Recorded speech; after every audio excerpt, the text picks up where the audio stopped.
एक बार भगवान सगर ने व्यापक यज्ञ किया। उस यज्ञ की रक्षा का भार उनके पौत्र अंशुमान ने संभाला। इंद्र ने सगर के यज्ञीय अश्व का अपहरण कर लिया। यह यज्ञ के लिए विघ्न था। परिणामतः अंशुमान ने सगर की 60,000 प्रजा लेकर अश्व को खोजना शुरू कर दिया। सारा भूमंडल खोज लिया पर अश्व नहीं मिला।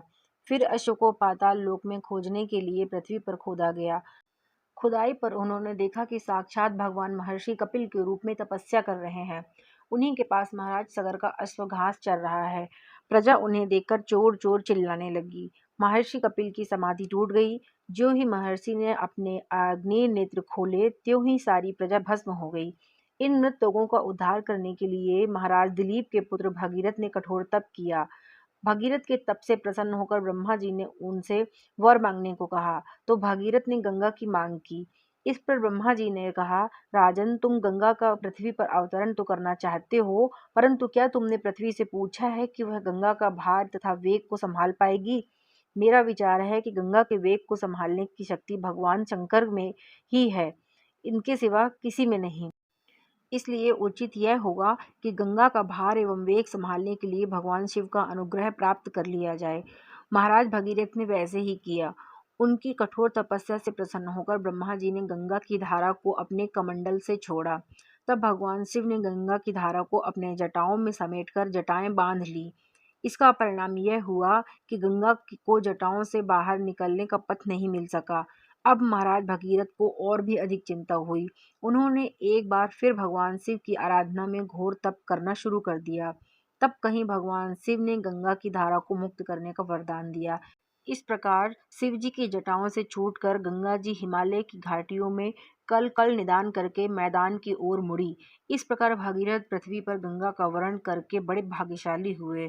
उन्होंने जनमानस को अपने पुण्य से उत्कृत कर दिया। युगों युगों तक बहने वाली गंगा की धारा महाराज भगीरथ की कष्टमयी साधना की गाथा कहती है। गंगा प्राणी मात्र को जीवन दान ही नहीं देती, मुक्ति भी देती है। इसी कारण भारत तथा बाहर के देशों तक में गंगा की महिमा गाई जाती है। हिंदू कैलेंडर के मुताबिक ज्येष्ठ मास के शुक्ल पक्ष की दशमी तिथि को गंगा दशहरा के रूप में मनाया जाता है। यह मान्यता है कि इस दिन मां गंगा यानी गंगा नदी ने धरती पर अवतरण लिया। ऐसा कहा जाता है कि इस दिन गंगा नदी में स्नान करने से सभी रोगों और पापों की मुक्ति मिल जाती है। गंगा नदी को पृथ्वी पर लाने का श्रेय राजा भगीरथ को दिया जाता है। इसीलिए इसे भगीरथ भी कहा जाता है। आइए जानते हैं कि ऋषि भगीरथ भगवान शिव की कृपा से कैसे गंगा को धरती पर लेकर आए थे। पौराणिक मान्यताओं के अनुसार गंगा का जन्म जगत गुरु ब्रह्मा के कमंडल से हुआ था, इसलिए इसे देवी के रूप में पूजा जाता था। गंगा भारत की सबसे पवित्र नदी है। वहीं कुछ मान्यताओं के अनुसार गंगा पर्वतराज हिमालय और उनकी पत्नी मीना की पुत्री थी। मीना भगवान शिव की पत्नी पार्वती की बहन थी। वाल्मीकि रामायण, महाभारत, भागवत पुराण, वायु पुराण, विष्णु पुराण, हरवंश पुराण और ब्रह्मावैवर्त पुराण जैसे धर्म ग्रंथों में गंगा के पृथ्वी पर अवतरण का जिक्र मिलता है। कहते हैं कि इक्ष्वाकु वंश के राजा भगीरथ ने गंगा को पृथ्वी पर लाने का संकल्प लिया था। वे हिमालय में चले और कठोर तप करने लगे। उनकी तपस्या से प्रसन्न होकर गंगा धरती पर आने के लिए तैयार हो गई। मगर ब्रह्मा जी ने बताया कि गंगा का वेग इतना तेज है कि इससे पृथ्वी पर प्रलय आने का खतरा होगा। इस वेग को संभालने की ताकत सिर्फ भगवान शिव में ही। भागीरथ फिर तपस्या में जुट गए और भगवान शिव का ध्यान किया। शिव जी प्रसन्न होकर उनके सामने प्रकट हुए और वरदान मांगने को कहा। भागीरथ ने बताया कि वह गंगा का धरती पर अवतरण चाहते हैं, लेकिन उसके वेग को सिर्फ आप ही संभाल सकते हैं। तब भगवान शिव ने भगीरथ का आग्रह मान लिया। इसके बाद ब्रह्मा जी ने अपने कमंडल से गंगा जी की धारा छोड़ी और शिव ने अपनी जटाओं में समेट लिया। जिस दिन गंगा ने शिव जी की जटाओं में प्रवेश किया, वो वैशाख मास की शुक्ल पक्ष की सप्तमी तिथि थी।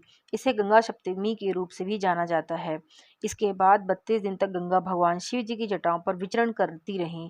फिर राजा भगीरथ और सभी देवों ने शंकर का गंगावतरण के लिए आग्रह किया। शिवजी ने ज्येष्ठ शुक्ल दशमी को एक जटा खोल दिया और गंगा का पृथ्वी पर अवतरण हो गया।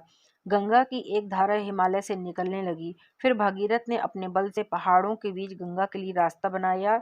इस तरह गंगा नदी का पानी उत्तर भारत के मैदानी इलाकों तक पहुंच गया। मित्रों, हमारे द्वारा सुनाई गई ये कथा अगर आपको पसंद आई हो तो इस वीडियो को लाइक करें, शेयर करें और हमारे चैनल प्रिटी स्पिरिचुअल स्टोरी को सब्सक्राइब करें। बोलो गंगा माता की जय।